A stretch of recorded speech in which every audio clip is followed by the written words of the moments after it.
Buenos días a todos, muchas gracias por asistir y atender a este llamado de la Fundación Inspirat. Em, en el marco del Día eh, Mundial Sin Tabaco, que se celebró el 31 de mayo, gracias al espacio que están abriendo aquí para pacientes, cuidadores y pues para el público en general que quiera tener más información respecto a las enfermedades relacionadas con el consumo de tabaco. Gracias por la invitación y gracias por estar aquí. Mi nombre es Julie Vianet Torres González. Yo soy médica y epidemióloga de la Universidad del Rosario, internista y neumóloga de la Universidad Javeriana. Actualmente soy coordinadora del Comité de Función Pulmonar de la Asociación Colombiana de Neumología y Cirugía de Tórax Asoneumocito y además trabajo como neumóloga en el Hospital Universitario San José Infantil y en Red Spire SAS. Estos son mis conflictos de interés. Soy asesora académica eh, en algunas industrias farmacéuticas, eh, empleada, pues ya les mencioné en dónde, y no tengo ninguna relación con la industria del tabaco.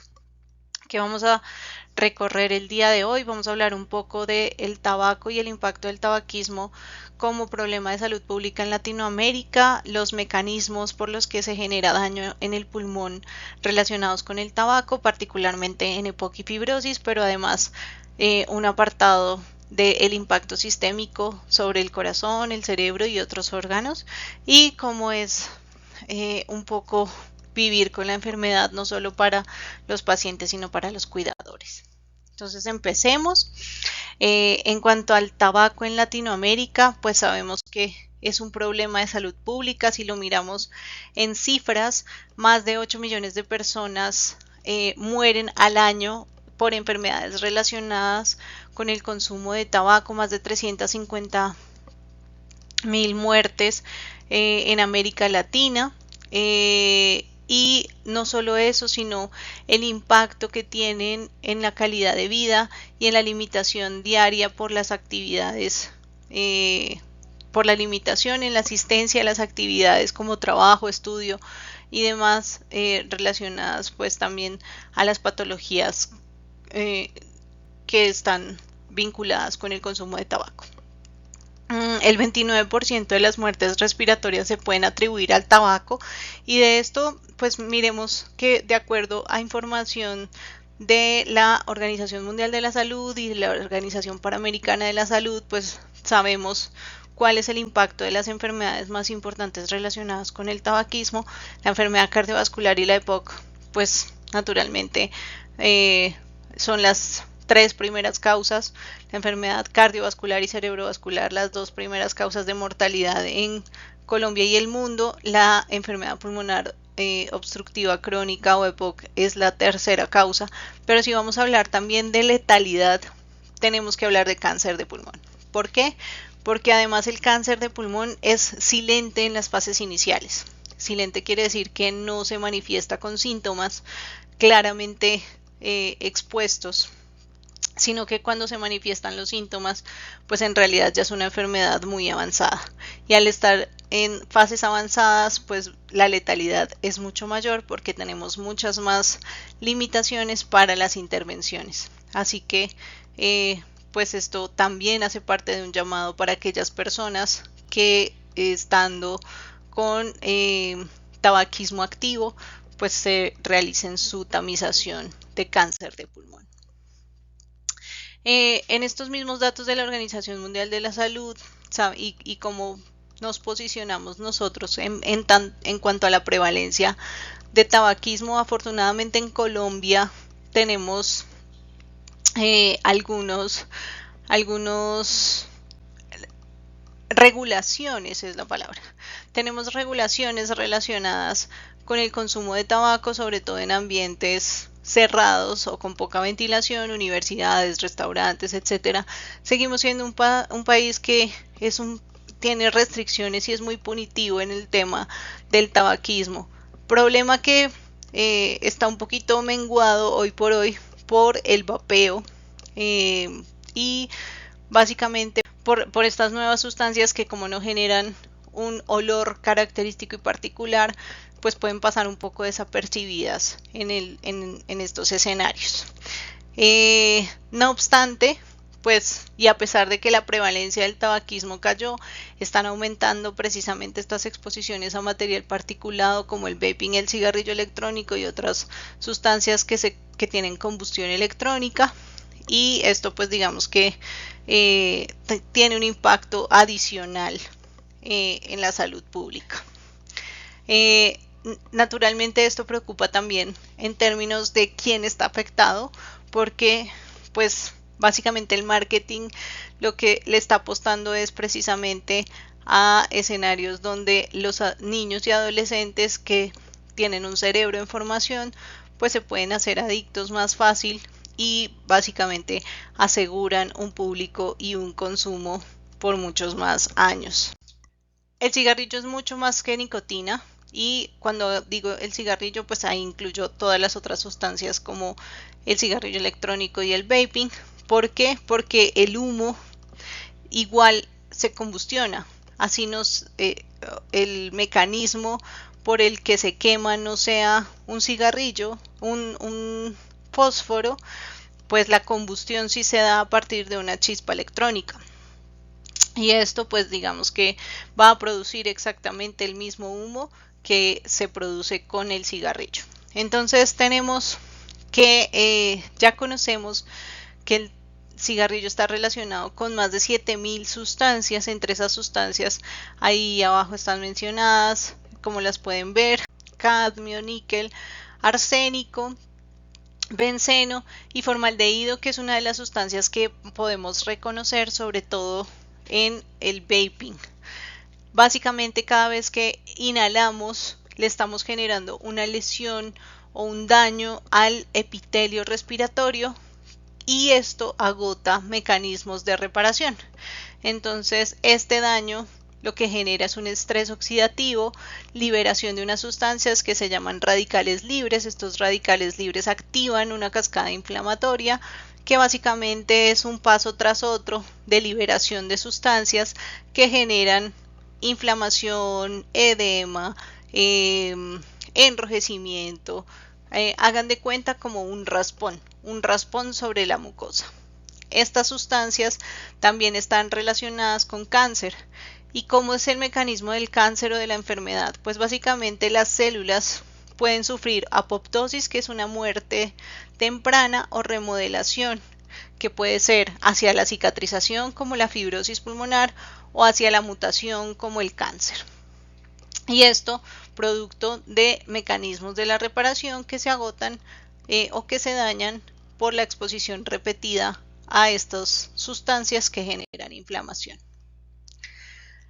La EPOC, siendo una de las enfermedades más importantes relacionadas con el tabaco y de cuyo origen realmente es la enfermedad relacionada al tabaquismo, pues tiene una prevalencia en Latinoamérica que ronda el 8.9%. Sabemos por el estudio de Prepocol 2, que nació de la iniciativa de la Fundación Neumológica Colombiana, encabezada del doctor Carlos Torres, que pues la prevalencia en Colombia es un poco mayor, también cercana al 12%, y esto pues digamos que además de ser una alarma, pues nos lleva a pensar en la tasa de subregistro y subdiagnóstico, porque la herramienta que más es útil en el diagnóstico de la EPOC y que es necesaria por definición es la espirometría.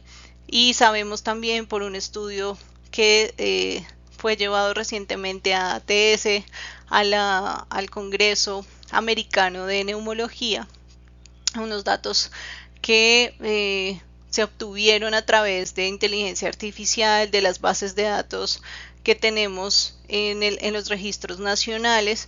La Fundación Neumológica, la Fundación Santa Fe con la doctora Milena García publicaron precisamente que el subregistro por ausencia de realización de espirometría rondaba pues como el 90%. Eso quiere decir que básicamente solo el 1%, entre el 1 y el 2% de los pacientes con EPOC están adecuadamente diagnosticados.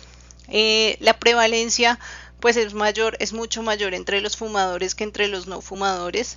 La relación de EPOC asociada al tabaco es del 24.3% y sigue siendo la primera causa de mortalidad por causa respiratoria y tabaco. La EPOC puede presentarse de dos formas entre los pacientes, una como enfisema y otra como bronquitis crónica. El enfisema básicamente es la destrucción del parénquima pulmonar en esas áreas que se llaman alvéolos, que es el lugar donde sucede el intercambio gaseoso entre el oxígeno y el dióxido de carbono, y que por inflamación se genera apoptosis, que es la palabra que les mencioné en la diapositiva anterior. Y por otra parte está la bronquitis crónica. La bronquitis crónica es una enfermedad propia de la vía respiratoria, o sea, el tubito que lleva el aire hasta la bolsita que es el alveolo. Y este tubito se inflama y tiene además unas células que producen moco.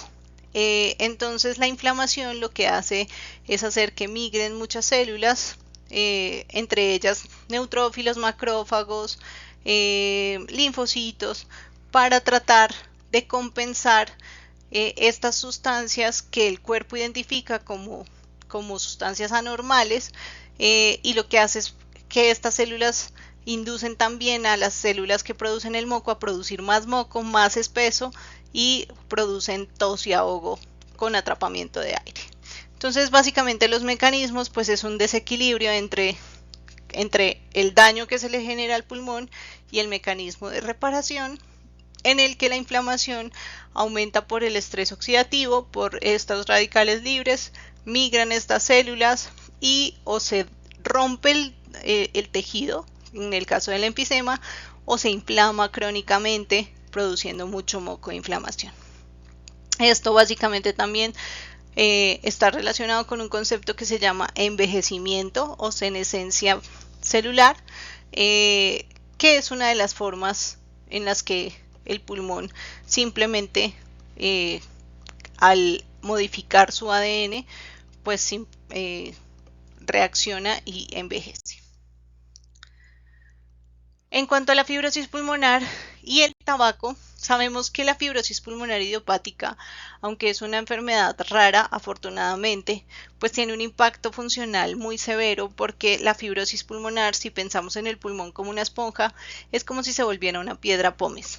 Y en su pronóstico, la verdad es que la expectativa es muy mala, porque básicamente la mitad de los pacientes a los 5 años pues ya han fallecido.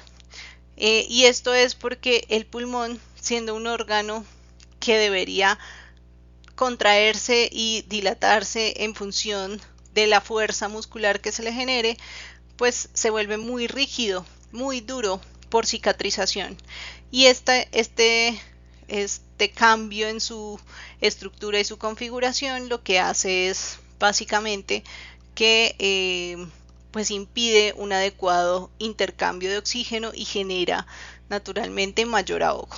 El tabaquismo está relacionado específicamente con la fibrosis pulmonar idiopática, pero además se puede ver más en hombres mayores de 50 años que también han tenido exposición laboral, habitualmente laboral, pero pues por otras causas, a sílice, asbesto o polvo de madera, y está relacionado con otras enfermedades que pueden empeorar los síntomas, particularmente la tos, como el reflujo gastroesofágico y la diabetes. También es una enfermedad que está relacionada con el envejecimiento pulmonar y con algunas mutaciones personales individuales de cada persona y paciente, que son el acortamiento de los telómeros y una alteración también en esta proteína que se encarga de producir moco.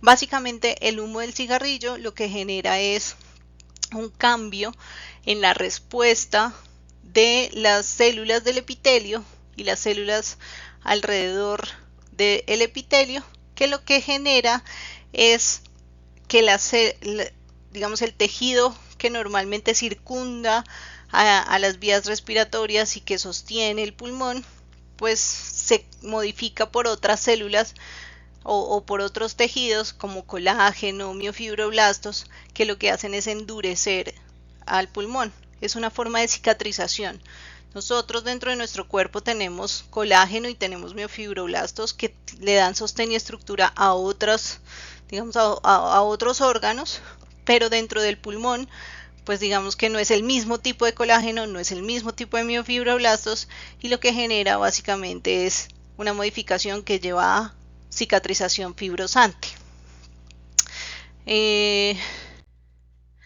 Entonces, pues básicamente lo que comparten la EPOC y la fibrosis son la exposición al tabaco, el envejecimiento, el tipo de envejecimiento, los dos son un tipo de envejecimiento del pulmón. ¿Por qué se van hacia un lado o hacia el otro? Digamos que estas son consecuencias epigenéticas. ¿Eso qué quiere decir? Pues digamos que tiene un componente individual de los genes que tiene cada persona y la forma en la que se expone al ambiente, particularmente al tabaco. La inflamación crónica y el estrés oxidativo, alterando los mecanismos de daño y reparación celular y del ADN, acortamiento de los telómeros, que básicamente es el tipo de envejecimiento de las células, aumenta el riesgo de cáncer de pulmón, pero en las diferencias que tienen entre una y la otra, pues la EPOC la podemos ver en mayores de 40 años, la prevalencia todavía es un poco mayor en hombres, pero está aumentando en mujeres. Está relacionado con el tabaquismo, no es lo único, pero sí hay que tener en cuenta que pues también en menores de 40 años puede aparecer en otras condiciones, particularmente genéticas, como el déficit de alfa-1 antitripsina, que también pues hay que tenerlo en cuenta en pacientes que tienen familiares de primer grado que tienen estas exposiciones previas. El diagnóstico de la EPOC se hace con espirometría, mientras que el de la fibrosis pulmonar se hace con imágenes con tomografía, pero la espirometría también es útil para evaluar el pronóstico, para evaluar qué tan grave está el paciente y hacerle seguimiento en el tiempo, porque no son enfermedades estáticas y esto es muy importante tanto para los pacientes como para los cuidadores. Desafortunadamente son enfermedades crónicas, son enfermedades que varían en el tiempo y la variación no siempre es hacia mejor, puede ser hacia peor. Por eso es importante hacer monitoreo con pruebas de función pulmonar e imágenes periódicamente. Más allá del pulmón, el impacto sistémico del tabaco pues tiene unas condiciones que al ser inhalados y al ser partículas y que viajan hasta el pulmón y que generan una inflamación, la inflamación no es solamente en el pulmón, la inflamación es sistémica. Entonces, lo primero es el corazón y los vasos sanguíneos. El tabaquismo está relacionado con enfermedad aterosclerótica. Es causante de infartos, del infarto agudo de miocardio, pero también de enfermedad cerebrovascular y de enfermedad arterial periférica. Tanto en miembros inferiores, por ejemplo, como en los riñones, como en los órganos sexuales. Entonces es importante considerar que además el 12% de las muertes cardiovasculares están relacionadas con el tabaquismo. Todos los vasos arteriales generan una rigidez y una contracción defendiéndose de todas estas sustancias inflamatorias, así que pues digamos que no se trata solamente de los pulmones. Aumenta el riesgo de accidente cerebrovascular, ya lo mencioné, pero además tanto la nicotina como las otras sustancias tóxicas modifican la sangre y hay un aumento de células, ustedes lo ven aquí también en el sistema hematológico. Básicamente uno de los mecanismos por los que la sangre se modifica es porque al reemplazarse el oxígeno por estas sustancias tóxicas, incluyendo monóxido de carbono, el cuerpo lo interpreta como que no hay suficiente oxígeno y al no haber suficiente oxígeno produce más células rojas para tratar de mover el poquito oxígeno que queda. Esto se conoce como aumento del hematocrito, o sea, la concentración de glóbulos rojos dentro del mismo volumen, un cc, un litro de sangre, pues se vuelve mucho mayor. Esto favorece que las mismas sustancias que se derivan de esa célula que va a producir el glóbulo rojo, como los megacariocitos, como las plaquetas, pues aumentan la producción de fibrinógeno y de plaquetas, que aumentan el riesgo de generar trombos y de hacer la sangre un poco más espesa, y pues precisamente de la enfermedad aterosclerótica. En cuanto al pulmón y el cáncer, pues ya sabemos que nada más por el hecho de tener enfermedad pulmonar obstructiva crónica y fibrosis pulmonar o fibrosis pulmonar, pues aumenta el riesgo de cáncer pulmonar, específicamente pulmonar. ¿Por qué? Porque, como les mencioné, esto es una alteración en los mecanismos de defensa, en los mecanismos de reparación, y esta alteración de los mecanismos de reparación pues hace que sean defectuosos. Entonces estos defectos lo que hacen básicamente es modificar estas células para hacer estas mutaciones, las hace inmortales. Entonces pues es el principio básico de las mutaciones del cáncer.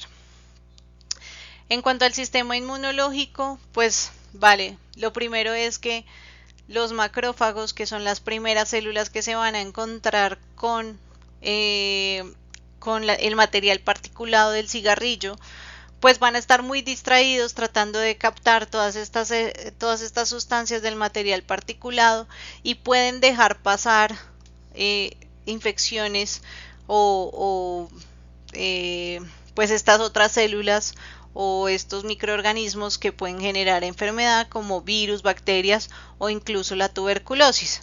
Los macrófagos básicamente lo que hacen es distraerse, empezar a captar, van a morir de todas formas por este material particulado, se van a destruir, y los nuevos macrófagos, pues no, cada vez que yo expongo a los viejos macrófagos y se mueren, pues no dejan suficiente información para los siguientes, y esta regeneración de macrófagos pues básicamente se vuelve insuficiente para controlar una infección inicialmente respiratoria.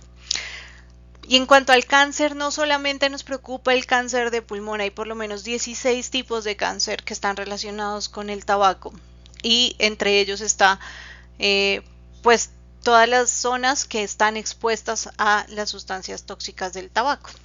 Entonces, cáncer de boca, cáncer de laringe, en otros órganos periféricos, cáncer renal, cáncer de vejiga, que no es nada menor, y esto pues digamos también nos tiene que alarmar porque pues son múltiples y son en diferentes zonas que no necesariamente están relacionadas con el pulmón. Entonces, ¿por qué no todos los fumadores se enferman igual? Y esto es un mensaje sobre todo para aquellos que seguramente me lo mencionarán o estarán pensando como, pero yo tengo mi abuelito que tiene 80 años y él todavía fuma, y creo que fumó hasta el último día de su vida o fumará hasta el último día de su vida. Pero recordemos que pues la carga genética de mi abuelito no es la misma carga genética que yo tenga. Básicamente porque yo soy la mezcla de mi papá y mi mamá, y cada uno de ellos es la mezcla de sus papás y así sucesivamente. Entonces, digamos que no podemos pretender que tengamos esa misma respuesta. Y aquí vienen unas mutaciones, y además para nosotros y para todos los seres humanos, pues hay mutaciones de novo. Simplemente hay cambios que desde el momento de la concepción pues vienen con nosotros, con esa información genética, y que dependiendo de la epigenética, o sea, dependiendo de a lo que nos expongamos en nuestra vida fuera del útero y desde nuestra primera infancia hasta la edad adulta, pues modificará precisamente esos genes que ya venimos, o esa información que ya viene dentro de nuestros genes y dentro de nuestro ADN para generar la enfermedad, ¿sí? Ya sea EPOC, ya sea fibrosis, ya sea cáncer o incluso la enfermedad cardiovascular. Entonces, pues digamos que puede ser una moneda al aire, sí, 50-50, o puede ser una proporción que sea mucho mayor en función también de lo que nosotros tengamos como información genética, pero eso es imposible de saber hoy por hoy, porque además no es un solo gen el que se modifica para saber si voy a tener o no una enfermedad pulmonar o una enfermedad cardiovascular. Es un conjunto de genes, cada uno digamos, actuando en una zona diferente de nuestro cuerpo y de nuestras células, y eso básicamente genera pues un tipo de enfermedad diferente. En cuanto a la senescencia y los telómeros, pues la acumulación del daño del ADN básicamente lo que hace es que el envejecimiento no solamente se da hacia afuera, sino que se da hacia adentro, ¿no? Entonces, recordemos que la EPOC y la fibrosis son dos tipos de envejecimiento del tejido pulmonar. Entonces, lo que hacemos con el tabaquismo básicamente es acelerar ese proceso de envejecimiento. ¿Y hacia qué lado va a coger? Pues digamos que eso no lo podemos saber todavía hoy por hoy, pero pues sabemos que este envejecimiento pues puede acelerarse también en función de la magnitud de la exposición, ya sea en cantidad o en tiempo, en años. Y en cuanto a la autofagia y el factor de crecimiento transformante beta, que son básicamente fenómenos que suceden dentro de nuestras células y moléculas que se modifican luego de procesos de reparación y recuperación celular, pues básicamente son las que están más relacionadas también en fibrosis y en EPOC, acumulando los daños celulares que están relacionados con estas dos enfermedades. Pero los costos además van más allá de la salud. Afecta a las familias, afecta al sistema de salud y afecta a la sociedad. Miren, estos son datos también tomados del 2013 de un estudio que se realizó, que se publicó en una revista peruana, pero pues que básicamente evaluó los costos médicos medidos en dólares para 8 países de Latinoamérica. Miren que los principales costos siguen siendo por la enfermedad, la mayoría de los costos son por la enfermedad, pero una cuarta parte está relacionada con el costo que representa ser cuidador de un paciente con enfermedad pulmonar. ¿Por qué? Porque el paciente, como es adulto mayor, necesita de una persona que esté pendiente de él. Eso quiere decir que implica ausentismo laboral, con licencias probablemente no remuneradas o necesidad de toma de vacaciones en compensación, que naturalmente no serán vacaciones. Entonces esto tiene una carga física y una carga psicológica que afecta tanto al paciente como al cuidador, porque además generacionalmente nosotros tenemos en Latinoamérica nuestros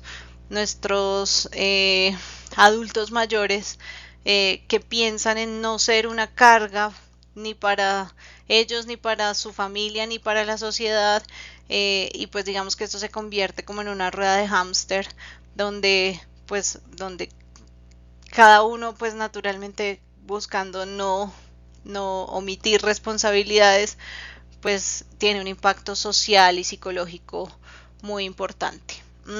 Además los medicamentos, pues si los vamos a trasladar a costo de bolsillo pueden tener un costo muy alto, porque pues al ser son enfermedades crónicas, son enfermedades que implican tratamiento a largo plazo, son enfermedades que, considerando la expectativa de vida de nuestros países latinoamericanos, si se diagnostican a los 40 años pero tienen una expectativa de vida de 75 años, son por lo menos 30 años de manejo crónico con medicamentos, hospitalizaciones, traslados a unidad de cuidado intensivo, y este impacto pues también es importante. Pues miren nada más que los costos pueden superar los 22 billones de dólares en costos directos, en términos de productividad 16 millones y lo que 16 billones, y lo que representa por lo menos 1.4% del Producto Interno Bruto de los países de la región. O sea, no es tan fácil. ¿no? Y pues no olvidemos que las principales cuidadoras en toda nuestra población pues son mujeres que muchas de ellas pues no reciben una remuneración adecuada por ser cuidadoras, pero pues sí la carga emocional puede ser muy alta. Así que dejar de fumar, pues además de eso sí tiene un impacto positivo. Si vamos a ver el impacto sobre el riesgo cardiovascular, pues nada más dejar de fumar a los 20 minutos ya recuperamos la presión arterial y el pulso. A las 8 horas bajan los niveles de monóxido de carbono, que es una sustancia tóxica relacionada con el humo del tabaco. Al día de dejar de fumar, el riesgo de infarto agudo de miocardio también disminuye. A los 4 meses mejora la circulación y la función pulmonar. A los 9 meses la tos y la sensación de ahogo disminuyen. A los 10 años disminuye el riesgo de cáncer oral, esofágico y urinario. Y a los 10 años disminuye el cáncer de pulmón hasta la mitad. Hay que tener en cuenta que patologías como el enfisema o la fibrosis, una vez que se instauran, no son reversibles, así yo deje de fumar. Lo que se puede hacer al dejar de fumar es que frene el daño pulmonar. Entonces, el enfisema que ya se instauró, pues ya se queda ahí, queda como un recuerdo y queda como una cicatriz. Lo mismo que la fibrosis. La zona del pulmón que ya se fibrosó, pues es la cicatriz que queda en el pulmón y uno convive con eso, pero dejar de fumar lo que evita es precisamente que la enfermedad o la lesión progrese. Por eso es tan importante que la cesación tabáquica continúe como un proyecto y un plan dentro del manejo de los pacientes fumadores. Las recomendaciones, pues básicamente, precisamente para los pacientes es, si todavía fumas, deja de fumar. El beneficio se siente desde las primeras horas de dejar de fumar. Esto debe abordarse desde un equipo multidisciplinario, médico principalmente. ¿Por qué? Porque la carga física y emocional tienen que verse desde todas las aristas. La nicotina genera dependencia física y dependencia psicológica, y esto desde el punto de vista de adicciones pues necesita un manejo multidisciplinario, tanto psiquiátrico como de evaluación comportamental, y pues cambios de terapia conductual y demás. Evitar la exposición pasiva al humo no solo para las personas que nunca han fumado, sino para los que están planeando dejar de fumar, porque el escenario donde estamos rodeados de amigos, de familia, incluso fumadores que todavía no están contemplando la idea de fumar, pues el fumador se va a antojar. Entonces, pues primero hay que notificar a la familia, notificar a los amigos que se está en plan de cesación, que el objetivo es dejar de fumar, y pues para los que nunca han fumado, pues también eso mejora el ambiente y el espacio. Controlar las enfermedades que ya existen, controlar la EPOC, la fibrosis, el riesgo cardiovascular, la diabetes y demás condiciones que ya existen, tenerlas bien controladas, pues van a mejorar también tanto la función pulmonar como la calidad de vida, y no desconocer la ansiedad y la depresión como comorbilidades frecuentes en las patologías respiratorias. Esto puede también mejorar la calidad de vida, reducir el estrés y reducir las hospitalizaciones o las exacerbaciones. En cuanto a la rehabilitación pulmonar, recordar que los pacientes respiratorios pierden masa muscular y con la pérdida de masa muscular pierden función pulmonar. La rehabilitación pulmonar le sirve a todos. El ejercicio y mejorar la calidad del músculo en los pacientes, ya sabemos y ha demostrado en diferentes escenarios que mejora el pronóstico de todos los pacientes.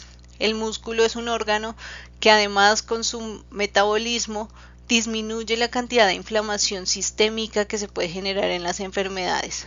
Así que incluso en estadios tempranos de la enfermedad vale la pena iniciar con rehabilitación pulmonar.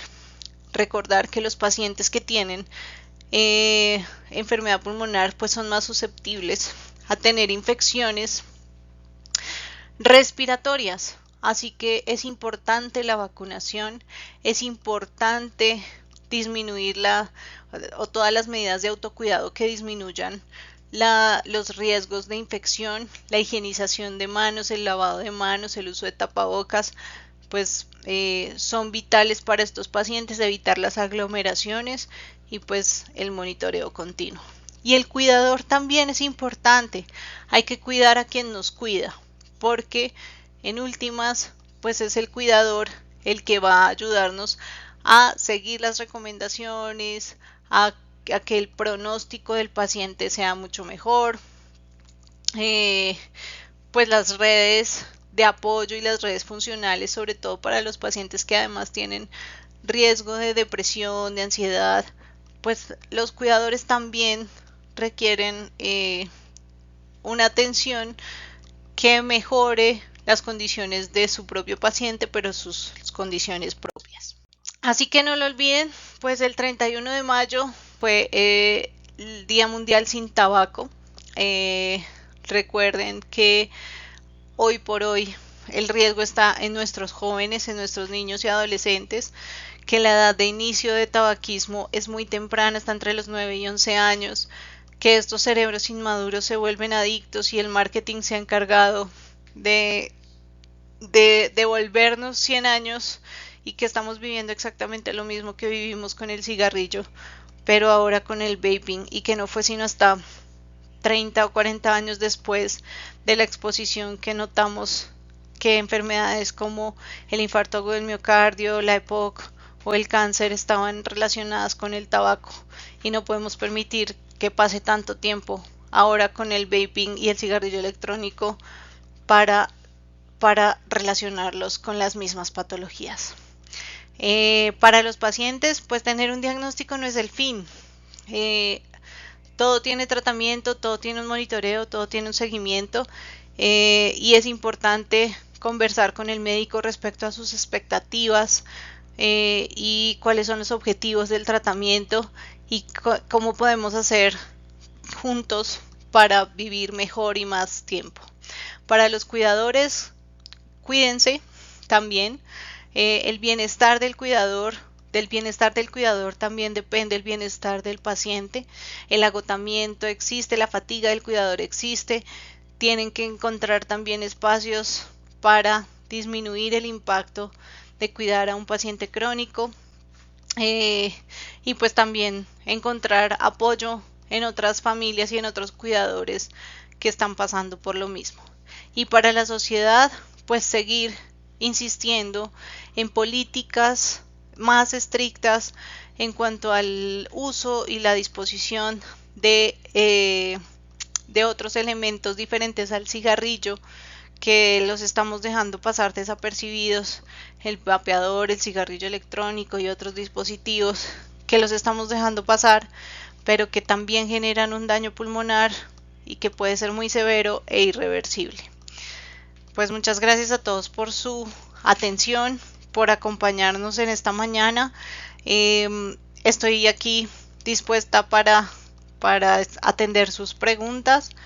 Recuerden que es muy importante dejar de fumar, la cesación tabáquica y pues bueno, muchas gracias a todos por estar aquí. Les dejo la bibliografía de la información y quedo atenta para sus preguntas. Muchas gracias.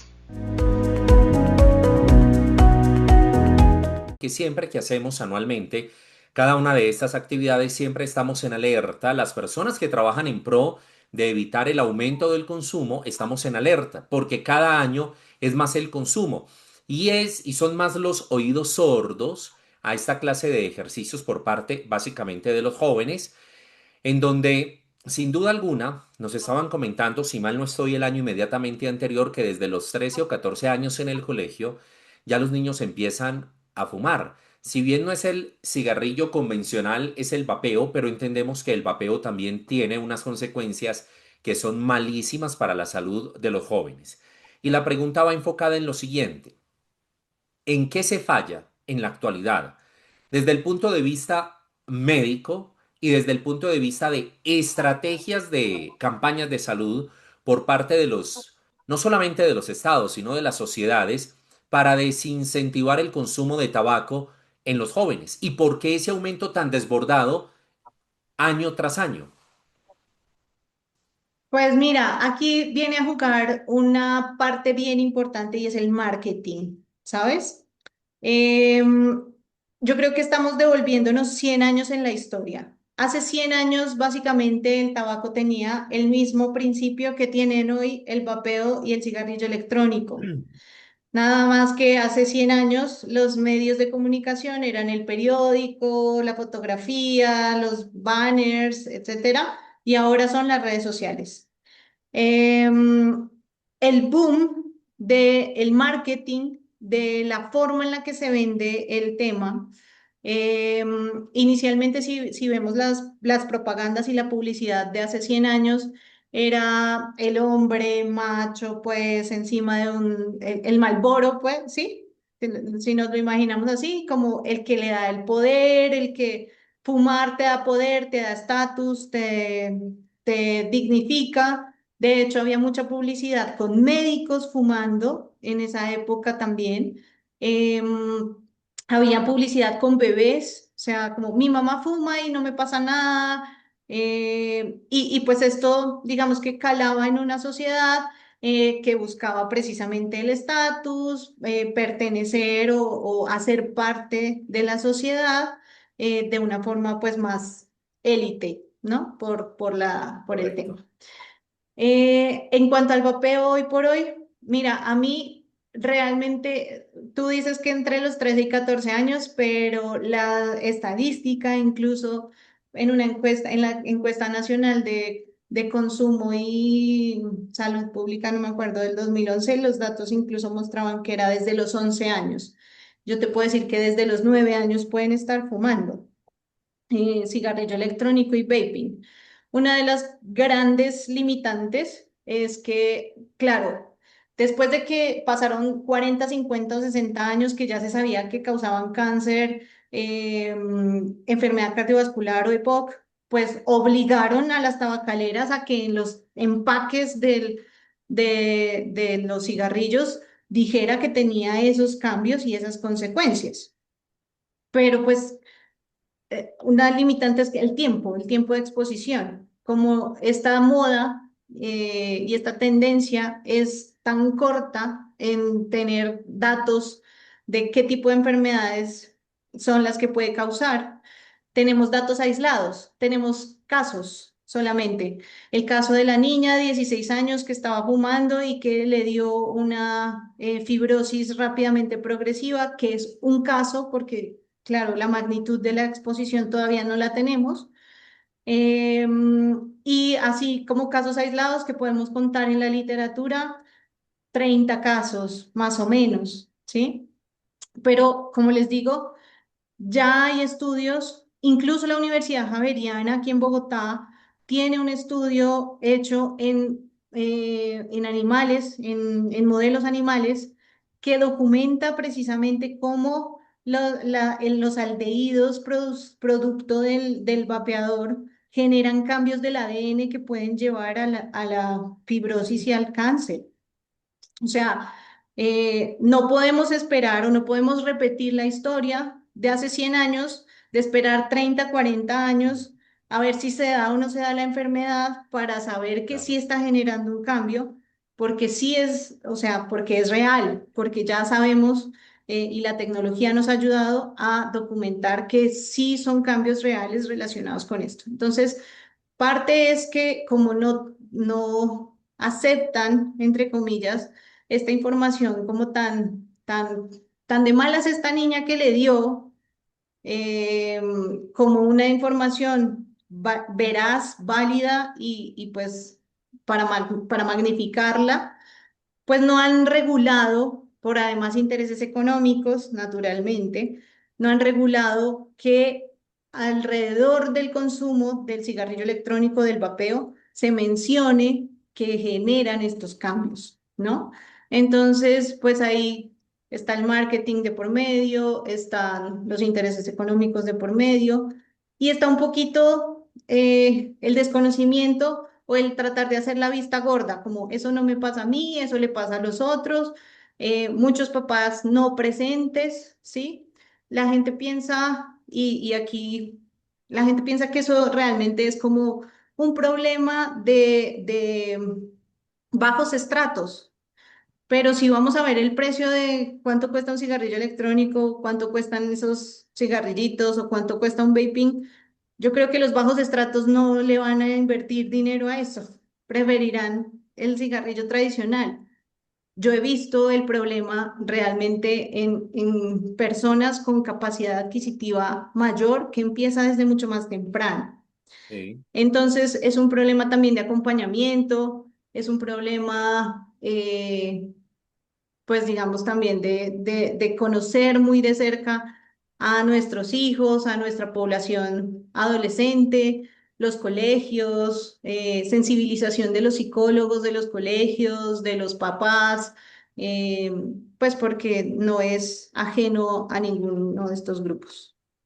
Otra pregunta, doctora, está enfocada en el consumo de tabaco, bien sea el convencional o del electrónico. ¿Las consecuencias son iguales para la persona que es activa, es decir, que lo fuma, como también para la persona que termina siendo un fumador pasivo, que no fuma, pero que su pareja permanentemente tiene un cigarrillo en la boca? De acuerdo, sí. Si bien el daño es mayor y más directo en las personas que fuman, no quiere decir que en el aire y el humo exhalado pues no salgan materiales particulados ni productos tampoco de esta combustión.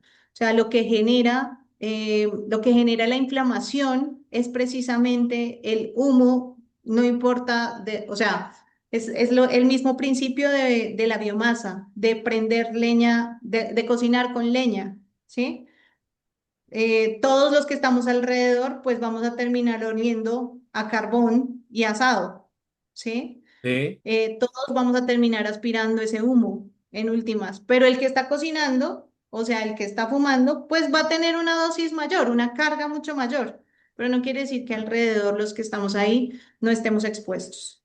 Una pregunta final, doctora, tiene que ver con las personas que han tenido, entre comillas, voluntad de decir yo quiero dejar el cigarrillo, pero la verdad me gana el deseo de volver a fumar cigarrillo. Dejo de fumar 8, 15, 20 días y en la primera preocupación, pues automáticamente regreso a él. O cuando el día está muy frío, o cuando estoy muy contento, o cuando tengo algún problema, bueno, qué sé yo, porque nosotros somos expertos en poder entregar argumentos para poder volver a aquello que nos hace mal. ¿Qué recomendación usted, como especialista, le da a una persona que está en esa condición, que ha tenido varios intentos de poder dejar el consumo de cigarrillo, pero que no ha sido capaz? ¿Cómo manejar básicamente esos síntomas de abstinencia, si se le pueden conocer de esa manera, para que el deseo termine dando un fruto positivo para la salud de la persona? Bueno, eso es súper importante porque yo creo que muchas personas incluso deciden no consultar por miedo a que las vayan a regañar, ¿no? Como, pero usted puede, pero, vale, lo primero es que no están solos. Lo segundo, sabemos, los médicos sabemos que no es un camino fácil, ¿sí? No es un único camino. Em, Como lo mencioné, pues esto Hmm. tiene dependencia física y dependencia psicológica. Em, lo otro es que la voluntad muchas veces no es suficiente porque hay muchos pacientes que dicen, yo solo puedo, y yo solo puedo es que pasa eso que tú acabas de mencionar, que a los 15 días algún susto, alguna angustia, un trasnocho, vuelven y caen al tabaquismo. Entonces, muchas veces la voluntad no es suficiente, pero hay estrategias, hay mecanismos. Por eso esto tiene que ser multidisciplinario, porque muchas veces no es solamente la dependencia física. La dependencia física uno la identifica por cambios en el ritmo cardíaco, en la sudoración, en el insomnio, en el vómito muchas veces. O sea, el cuerpo tratando de demandar que te vuelvas a inyectar, pues inyectar entre comillas, pero a que te vuelva a recargar con esa dosis que te hace sentir mejor, ¿sí? Lo primero es buscar estrategias de otras actividades que generen ese mismo impacto. Ya cada persona lo decidirá: pintar, correr, hacer ejercicio, escribir, salir con los amigos, yo qué sé, bailar, cantar, etcétera, ¿sí? Ya cada persona pues descubrirá qué es eso que le alimenta el gusto. Pero lo otro es que la ansiedad sí es un cortocircuito que hace un poco el cerebro. Y eso hay que trabajarlo también pues se puede trabajar con medicamentos que disminuyan ese cortocircuito de neurotransmisores que básicamente te están engañando, que te están diciendo como necesitas esto. No, no lo necesitas, necesitas otras cosas. Y estos medicamentos pueden ayudar a bajar un poquito esa ansiedad. Además, pues del grupo de psicología y del grupo de psiquiatría que pueden identificar esos puntos donde, vale, ¿por qué te está generando ansiedad esta situación? ¿Por qué te está generando ansiedad este escenario? Trabajar, digamos, de otra manera la terapia cognitivo-conductual, ¿no? O sea, si te angustias, pues la respuesta no puede ser el cigarrillo porque no te está resolviendo el problema, por ejemplo, ¿sí? Entonces, pues digamos que esto debe ser multidisciplinario. Mm, yo no la quiero dejar ir. Voy a hacer una pregunta. Yo soy periodista, no soy comunicador social, pero se me viene a la cabeza la historia de mi papá. Le voy a contar ya porque voy con el Ministerio de Salud. Mi papá fue un hombre que no tuvo estudios, solamente tuvo hasta la primaria. Por allá en algún Ok, momento, rápidamente les cuento y lo comparto esta historia con los más de 120 dispositivos que están conectados. Mi papá ya murió hace 7 años. Pero por allá en algún momento, a mi papá empezó a sentir un dolor en el pecho, al lado del corazón, tengo entendido. Él va donde el internista le dice, mire, para que usted no tenga problemas, ¿usted fuma? Dijo, sí, yo fumo hace más de 20 años. Dijo, deje el cigarrillo y no va a tener más problemas de ese dolor. Mi papá fue una persona que no tenía estudio, pero era muy hábil mentalmente. Mi papá dijo, pues yo le tengo que creer a una persona como un médico que ha estudiado, que se ha capacitado y por eso es un médico. Si yo no le creo a él, entonces ¿a quién le creo? Y yo no puedo ser tan ignorante en decir que no le voy a creer. Pues hasta hoy fumé y no vuelvo a fumar más. El tema del asunto, doctora, era que él vendía cigarrillos ok, y automáticamente tomó la decisión radical y no volvió a fumar. Él muere hace 8 años aproximadamente, pero ya había dejado el cigarrillo hacía unos veintitantos de años.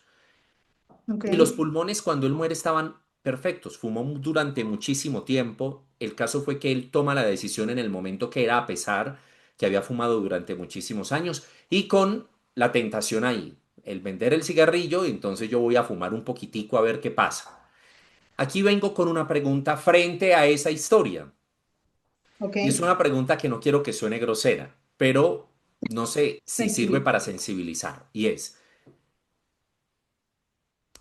¿el fumar es la persona que tiene problemas con el tabaco, es porque tiene una enfermedad o es porque tiene un vicio? Que son dos cosas totalmente diferentes. Bueno, pues esa es la pregunta, o sea, ya respondo, ¿sí? Ya sé. Ok, bueno, pues esos conceptos yo creo que no existen realmente como, como absolutos en medicina, no existen. Creo que esos conceptos de vicio y enfermedad son más constructos sociales, ¿sí?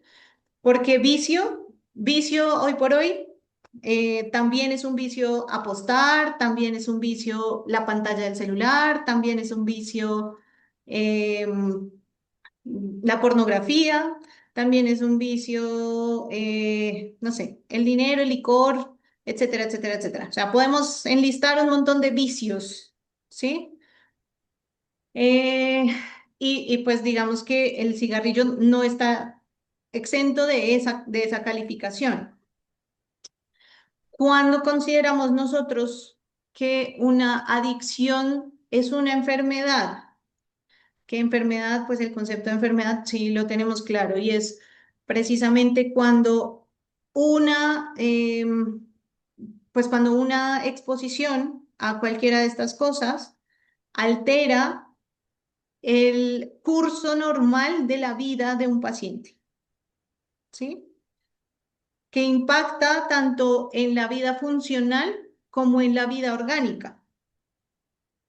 Entonces, si bien, y tu papá puede ser un ejemplo perfecto para eso, si bien él tenía un hábito, porque esto es un hábito, si él tenía un hábito regular y de alta magnitud de exposición al tabaco, aquí también viene a jugar una parte sociológica y psicológica importante y es el propósito, ¿no? El propósito que él tenía para dejar de fumar, sus propias creencias y convicciones. Eso, digamos que él toma una decisión en un punto en el que no le está generando enfermedad, porque ni le afectó el curso natural de su vida, o sea, él pudo seguir trabajando sin tener, digamos, esta, este asterisco todos los días uy, es que no voy a poder, es que mi voluntad, eh, etcétera, o lo que sea, pues no lo limitó para seguir haciendo su oficio como lo venía haciendo. Pero además fue un punto que ya es por genética, por su propia genética, en el que el daño no existió. O sea, no hubo un daño, al menos pulmonar. Sus pulmones probablemente estaban estables, pero su dolorcito en el corazón, pues tuvo que haberlo alarmado. Como les decía, no siempre es un daño único en el pulmón, no siempre es un daño único en el corazón, o sea, hay diferentes cosas. Pero llegó en un punto en el que todavía no había una manifestación de enfermedad. O sea, fue oportuna su decisión, ¿sí? Hay muchas personas que no pueden decir que fue oportuno. O sea, pueden dejar de fumar, pero ya hay un daño instaurado. Aunque es un caso aislado el de tu papá, pues es un caso oportuno. Entonces, pues la oportunidad también es individual para cada paciente. Y esto no es tan fácil porque pues cada universo cada persona es un mundo diferente, tiene unas necesidades y unos objetivos diferentes, tiene un propósito diferente y ve la vida de una forma diferente. Entonces, no podemos generalizar a partir del caso de tu papá y siempre habrá que individualizar cada escenario. Pero pues es un caso chévere también pues para mostrarle a la gente que sí, a veces la voluntad sí es suficiente, pero no es el grueso de los casos. A veces no es suficiente. Pues doctora Julie, muchísimas gracias por haber estado con nosotros. Una feliz mañana. Julio, hay una pregunta acá, ¿la puedo responder rapidito? En un minutico, por favor, a es- en cuanto a estas patologías, ¿cuál de las dos afecta más la elasticidad pulmonar o en ambas la afectan por igual? Vale, súper puntual. La elasticidad es una propiedad del pulmón o de cualquier cuerpo en el que al ser deformado vuelve a su posición original. Pensemos en una bamba o en una moñita. Cuando yo la estiro, si es una moña nueva, pues volverá a su posición original, que pues básicamente es nuevamente contraerse. Esa es la propiedad elástica del pulmón. La patología en la que se pierde la elasticidad es la EPOC. En la fibrosis lo que se pierde es la distensibilidad, o sea, lo que se pierde es la propiedad para poderla estirar. O sea, en la EPOC el pulmón no vuelve a su posición original. En la fibrosis lo que no puedo es deformarla. Perfecto. Pues Listo. doctora, gracias, muy amable, feliz mañana. Bueno, a ustedes gracias por estar conectados hasta ahora.